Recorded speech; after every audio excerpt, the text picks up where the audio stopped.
Je suis ravi de vous retrouver pour un nouvel épisode où nous plongeons au cœur des particules qui composent notre réalité. Préparez-vous à un voyage fascinant à travers le monde des petites choses qui font de nous ce que nous sommes.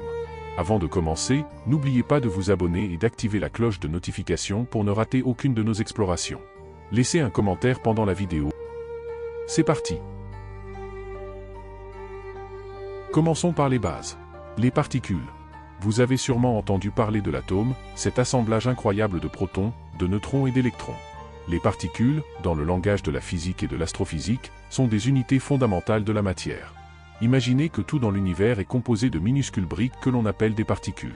Un peu comme un Lego où chaque pièce a sa place et joue un rôle précis. Ces particules existent à un niveau subatomique, ce qui signifie qu'elles sont bien plus petites que ce que nous pouvons voir à l'œil nu. Dans le cadre de l'astrophysique, nous avons deux types principaux de particules à considérer, les particules élémentaires et les particules composites. Les particules élémentaires, comme les quarks et les leptons, ne peuvent pas être divisées en éléments plus petits. En revanche, les particules composites, comme les protons et les neutrons, sont constituées de ces particules élémentaires. Les quarks sont essentiels. Ils se combinent pour former des protons et des neutrons. Chaque proton contient 2 quark-up et un quark-down, tandis qu'un neutron contient 2 quark-down et un quark-up. Ensemble, ces particules forment le noyau des atomes, qui sont les constituants de la matière. En parallèle, nous avons les leptons, avec l'électron comme représentant le plus connu. Ces particules sont cruciales pour les interactions électromagnétiques, particulièrement quand elles forment des atomes avec les noyaux de protons et de neutrons. C'est ainsi que naissent les éléments dont nous avons besoin. Alors, pourquoi est-ce si important? Parce que ces particules sont à la base de tout ce que nous connaissons dans l'univers. Pensez un instant, chaque planète, chaque étoile, même vous et moi, sommes constitués de ces minuscules briques. Dans le contexte de l'astrophysique, comprendre ces particules nous aide à déchiffrer les mystères des étoiles, des galaxies et même de la formation de l'univers lui-même. Par exemple, lorsque nous observons la lumière des étoiles, nous pouvons analyser la manière dont elle interagit avec la matière. En comprenant les particules qui composent ces étoiles, nous pouvons en apprendre davantage sur leur composition, leur température et même leur âge. C'est grâce à la physique des particules que nous avons pu comprendre des concepts incroyables, comme la fusion nucléaire qui se produit au cœur des étoiles et qui est responsable de leur luminosité. Et à ce stade, j'aimerais savoir ce que vous en pensez à propos de ce monde fabuleux. Si vous êtes comme nous passionnés d'astrophysique, donnez-moi dans les commentaires des idées pour notre prochaine vidéo. À partir de là, on va plonger dans un sujet un peu particulier, mais promis, je vais vous le rendre accessible. Je vais vous expliquer ce qu'est le modèle standard de la physique des particules, cette théorie qui décrit les briques fondamentales de l'univers. On va partir de zéro, donc pas de panique si vous n'êtes pas familier avec tout ça. Qu'est-ce que le modèle standard? Le modèle standard est comme une carte qui nous montre de quoi est fait l'univers au niveau microscopique, là où tout est constitué de particules minuscules. C'est un peu comme si on zoomait très loin au-delà des atomes pour voir de quoi ils sont vraiment faits. Ce modèle rassemble les particules élémentaires, c'est-à-dire celles qui ne peuvent pas être divisées en plus petites particules, et les forces fondamentales qui les font interagir entre elles. Les types de particules, fermions et bosons. Le modèle standard classe les particules en deux grandes familles, les fermions et les bosons. Les fermions. Les fermions sont les particules qui constituent la matière. Elles se divisent en deux sous-familles, les quarks et les leptons. Les quarks, ce sont les particules qui composent les protons et les neutrons, les deux grands composants des noyaux atomiques. Ils existent en 6 types différents qu'on appelle des saveurs, le up, le down, le charm, le strange, le top et le bottom. Par exemple, un proton est composé de 2 quark-up et d'un quark-down. Les leptons, le plus connu des leptons, c'est l'électron, cette petite particule qui tourne autour du noyau de l'atome. Il y a aussi d'autres leptons comme les neutrinos, qui sont beaucoup plus légers et interagissent très faiblement avec la matière. Comme les quarks, il existe 6 leptons différents, l'électron, le muon, le tau et leurs 3 neutrinos associés. En résumé, les quarks et les leptons sont les briques de base de tout ce qui nous entoure. Les quarks forment les protons et neutrons qui forment même les atomes, tandis que les leptons, comme l'électron, forment les nuages autour des noyaux atomiques. Les bosons. Maintenant, pour que ces particules puissent interagir entre elles, elles ont besoin de quelque chose pour échanger des forces. C'est là qu'entrent en jeu les bosons, qui sont les particules médiatrices des forces fondamentales. Le photon est le boson responsable de la force électromagnétique. C'est lui qui permet la lumière, et c'est grâce à lui que les charges électriques s'attirent ou se repoussent. Les bosons W et Z sont les médiateurs de la force faible, une force qui intervient dans certains types de désintégration nucléaire. Elle joue un rôle clé dans les réactions nucléaires du Soleil, par exemple. Le gluon est le boson responsable de la force forte, celle qui maintient ensemble les quarks pour former les protons et neutrons. Sans cette force, la matière s'effondrerait. Et enfin, il y a un dernier boson très spécial, le boson de Higgs. C'est une particule un peu à part car elle est responsable de donner leur masse aux autres particules. Sans le boson de Higgs, toutes les particules élémentaires seraient sans masse et l'univers serait très différent. Les forces fondamentales. Dans le modèle standard, il y a 3 forces principales qui régissent les interactions entre les particules. La force électromagnétique, c'est la force qui agit entre les particules chargées électriquement, comme les électrons et les protons. Elle est transmise par les photons, comme je l'ai dit plus tôt. La force forte, c'est la force qui maintient ensemble les quarks à l'intérieur des protons et des neutrons. Elle est extrêmement puissante, mais elle agit seulement sur de très courtes distances, à l'échelle des noyaux atomiques. La force faible, cette force est responsable de certaines formes de radioactivité et des réactions nucléaires, comme celles qui se produisent dans le Soleil. Qu'est-ce qui manque dans le modèle standard? Même si le modèle standard est incroyablement précis pour décrire les particules et les forces que nous connaissons, il n'est pas complet. Par exemple, il n'inclut pas la gravité, cette force qui maintient les planètes en orbite autour du Soleil. De plus, il ne nous explique pas encore ce qu'est la matière noire, cette mystérieuse matière qui représente une grande partie de la masse de l'univers, mais qu'on ne peut pas encore observer directement. Le modèle standard est un peu comme une recette qui explique comment toutes les particules de l'univers interagissent entre elles grâce à 3 forces fondamentales, électromagnétiques, faibles et fortes. Même s'il manque quelques ingrédients, cette théorie est la meilleure description que nous ayons de l'univers microscopique. Elle nous a permis de faire d'incroyables découvertes, comme la mise en évidence du fameux boson de Higgs en 2012. Là, nous allons passer à une vitesse encore supérieure, découvrir un phénomène encore plus étrange et bien plus mystérieux que le modèle standard de la physique des particules. L'énergie noire et la matière noire. Ces 2 concepts sont essentiels pour comprendre notre univers, mais ils restent encore très énigmatiques pour les scientifiques. Commençons par la matière noire. Quand on regarde l'univers, on peut voir les étoiles, les galaxies et tout ce qui brille. Pourtant, ces objets visibles ne représentent qu'environ 5% de toute la matière qui compose l'univers. Les 95% restants sont constitués de choses qu'on ne peut pas voir directement, et c'est là qu'intervient la matière noire. La matière noire est une substance invisible qui n'émet ni lumière ni énergie, donc on ne peut pas la détecter avec les télescopes classiques. Pourtant, on sait qu'elle est là grâce à son influence gravitationnelle. Par exemple, quand on observe le mouvement des galaxies, on se rend compte que la matière visible seule ne pourrait pas expliquer la vitesse à laquelle elle tourne. Il doit y avoir quelque chose d'autre qui exerce une attraction gravitationnelle supplémentaire, et c'est ce qu'on appelle la matière noire. Comment sait-on que la matière noire existe?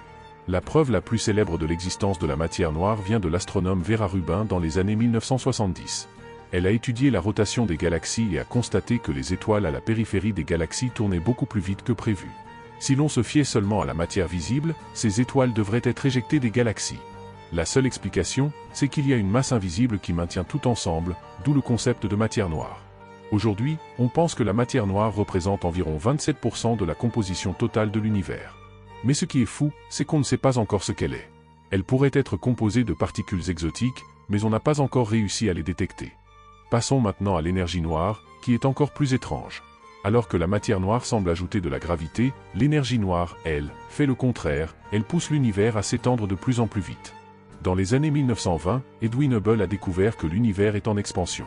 Mais en 1998, des astronomes ont découvert quelque chose d'encore plus surprenant, cette expansion est accélérée. En d'autres termes, l'univers ne se dilate pas seulement, mais il le fait de plus en plus rapidement avec le temps. Cette accélération est attribuée à une force mystérieuse qu'on appelle l'énergie noire. Quelle est la proportion d'énergie noire dans l'univers? Aujourd'hui, les scientifiques estiment que 68% de l'univers est constitué d'énergie noire. Imaginez, la majorité de ce qui compose notre univers est quelque chose qu'on ne comprend presque pas. Contrairement à la matière noire qui interagit via la gravité, l'énergie noire agit comme une force antigravitationnelle, provoquant l'expansion accélérée de l'univers. Comment est-ce qu'on détecte l'énergie noire? On ne détecte pas l'énergie noire directement, mais on peut observer ses effets à grande échelle. En mesurant la vitesse à laquelle les galaxies s'éloignent les unes des autres, on peut conclure que cette force invisible est à l'œuvre. Elle semble uniformément répartie dans l'espace et n'interagit pas avec la matière comme le font les forces connues. Pour résumer, la matière noire est une substance invisible qui maintient les galaxies ensemble grâce à sa gravité, tandis que l'énergie noire est une force mystérieuse qui accélère l'expansion de l'univers. Ensemble, elles représentent environ 95% de l'univers, mais nous sommes encore loin de comprendre ce qu'elles sont réellement. C'est un sujet hyper passionnant et, qui sait, peut-être qu'un jour, on en saura plus sur ces énigmes qui défient notre compréhension actuelle. Que pensez-vous de la matière noire et de l'énergie noire? Pensez-vous que la science finira par comprendre ces mystères? Partagez vos réflexions dans les commentaires. Entrons dans le monde fascinant de la physique quantique et voir comment elle s'applique à l'astrophysique. Vous allez voir, c'est un sujet passionnant et essentiel pour comprendre les mystères de l'univers.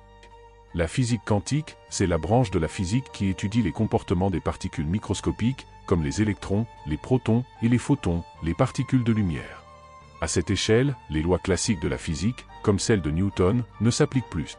Les particules peuvent être dans plusieurs états en même temps, c'est le principe de superposition, ou être instantanément connectées à distance, c'est l'intrication. Point en gros, c'est un monde ultra bizarre, mais incroyablement puissant pour expliquer ce qui se passe à une échelle minuscule. Même si l'astrophysique s'intéresse à des objets gigantesques comme les étoiles, les galaxies ou les trous noirs, la physique quantique est au cœur des mécanismes qui gouvernent ces phénomènes. Prenons les étoiles. Au cœur des étoiles, il y a des réactions de fusion nucléaire, où des protons se combinent pour former de l'hélium et libérer une énorme quantité d'énergie. Mais à cette échelle, les protons devraient normalement se repousser à cause de leur charge positive. Alors comment fusionnent-ils? Grâce à la physique quantique et à l'effet tunnel, qui permet aux protons de passer à travers cette barrière d'énergie et de fusionner. La physique des trous noirs est également intimement liée à la quantique. Selon Stephen Hawking, même si les trous noirs sont des objets avec une gravité énorme, ils peuvent émettre des particules à travers un processus appelé rayonnement de Hawking, qui est purement quantique. Ce rayonnement explique comment un trou noir peut progressivement perdre de la masse. Enfin, les pulsars, qui sont des étoiles à neutrons extrêmement denses et en rotation rapide, nécessitent la physique quantique pour comprendre leur structure interne, car ils sont constitués de neutrons maintenus par des forces nucléaires que seule la mécanique quantique peut expliquer. Donc, même si la physique quantique concerne d'abord l'infiniment petit, elle est indispensable pour expliquer certains des phénomènes les plus extrêmes et mystérieux de l'univers. On entend souvent parler d'un monde où tout est interconnecté, mais qu'est-ce que ça signifie vraiment, et quel lien ça a avec l'astrophysique? Quand on parle de l'univers connecté, on fait souvent référence à l'idée que tout dans le cosmos est relié d'une manière ou d'une autre. Sur Terre, cela signifie que nos appareils, nos données et nos communications sont interconnectés à l'échelle mondiale.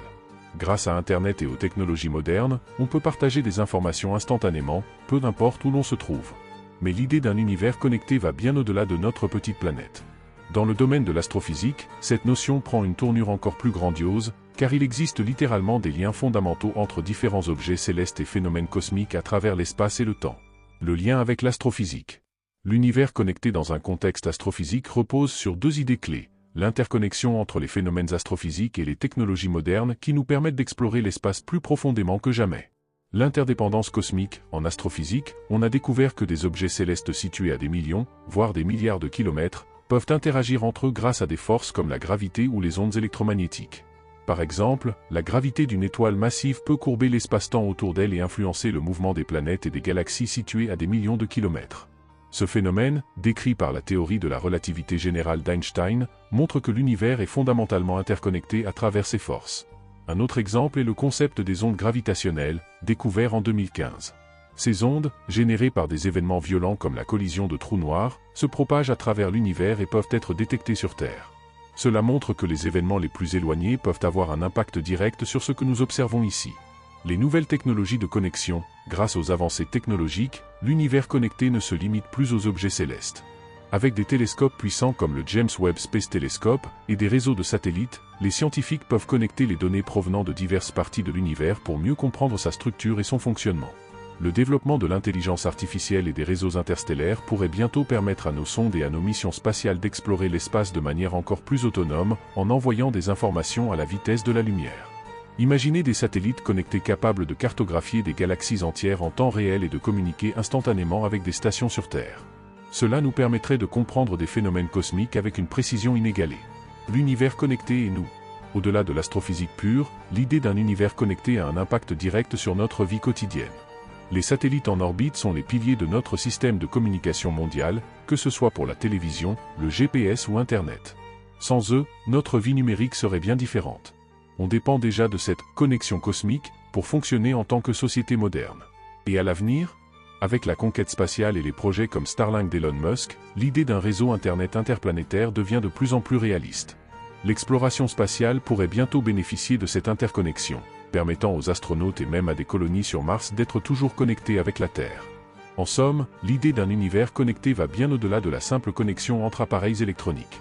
C'est un concept qui englobe à la fois notre compréhension de l'univers à travers l'astrophysique et notre capacité à utiliser la technologie pour explorer et connecter différentes parties du cosmos. L'univers est, d'une certaine manière, un immense réseau, et nous n'en sommes qu'un petit nœud. Qu'est-ce qui vous fascine le plus dans cette idée de connexion? Avez-vous déjà ressenti cette connexion en marchant dans la nature ou en contemplant le ciel? Partagez vos expériences dans les commentaires. Pour conclure, notre compréhension de l'univers est incroyable et pleine de mystères. Les particules qui composent notre réalité sont au cœur de questions fascinantes. La science nous permet d'explorer ces questions, de découvrir de nouvelles vérités et de redécouvrir notre place dans un cosmos si vaste. J'espère que vous avez apprécié ce voyage à travers les particules de la réalité. Si vous avez aimé cette vidéo, n'oubliez pas de mettre un pouce bleu, de vous abonner et de laisser un commentaire sur le sujet que vous aimeriez que nous explorions prochainement. Merci de faire partie de cette communauté dédiée à la découverte. Restez curieux et continuez à regarder vers les étoiles. À la prochaine pour une nouvelle aventure cosmique.